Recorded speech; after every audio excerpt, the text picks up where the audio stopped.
Imagine you are given a choice of where to be born, between country A, which is extremely wealthy, and country B, which is focused on well-being. Which one would you choose?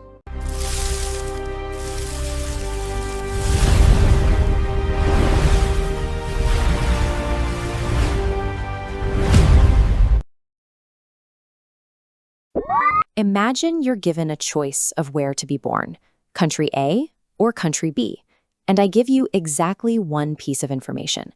Citizens in country A make 10 times as much money. Look at this equation. For decades, institutions like the World Bank have used this specific formula to judge how successful a nation is. It's called per capita income. You take the total income of a country and divide it by the total population to find the average wealth per person. The logic here is pretty straightforward.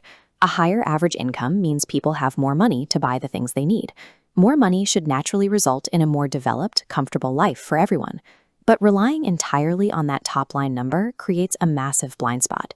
If money is the only ruler we use, our definition of a successful society completely ignores how people actually live. To see where this logic breaks down, we can look at two states in India, Haryana and Kerala. This chart shows 2019 per capita income. Haryana is wealthier, earning over 236,000 rupees, while Kerala earns 204,000. But watch human development. Despite less money, Kerala has vastly higher literacy, and infant mortality, children dying before their first birthday, is significantly higher in wealthier Haryana. So if a higher income naturally buys a better life, why is the extra wealth failing to keep children alive and in school? The answer comes down to a mathematical illusion. Averages are great for comparing entire economies, but they hide extreme inequality on the ground. Let's test this model. In country A, 5 citizens earn a moderate equal salary. No rich, no poor. In country B, 4 have nothing, while 1 holds a mountain of cash.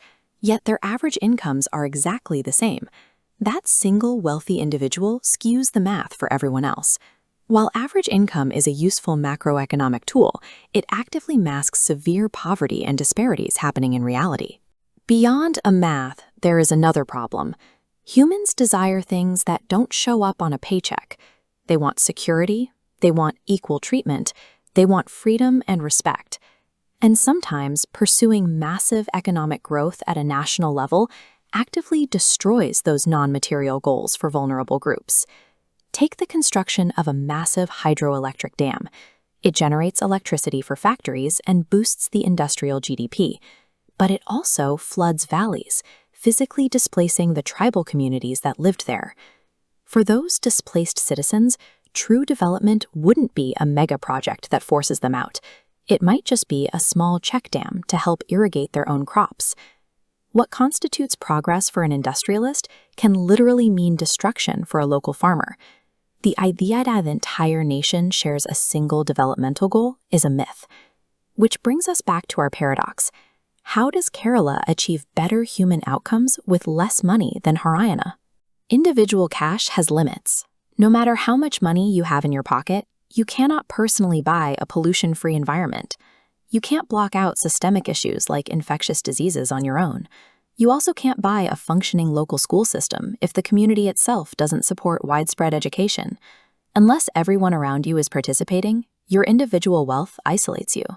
Kerala's advantage comes down to public facilities. They made a strategic choice to invest their wealth into collective provisions, widespread healthcare, and accessible education, rather than prioritizing purely private accumulation. Pooling resources to provide security, health, and education for an entire community is vastly cheaper and vastly more effective than expecting citizens to buy those services privately. National development cannot be accurately measured by looking at the size of the gross domestic product alone. We have to look past the macroeconomic numbers and evaluate how wealth actually translates into human lives, physical health, and equitable living conditions. A high average income is a useful milestone, but true progress is achieved only when people are healthy, educated, and equal enough to actually enjoy the wealth their country generates. Don't forget to subscribe to the Spider Academy for more knowledge.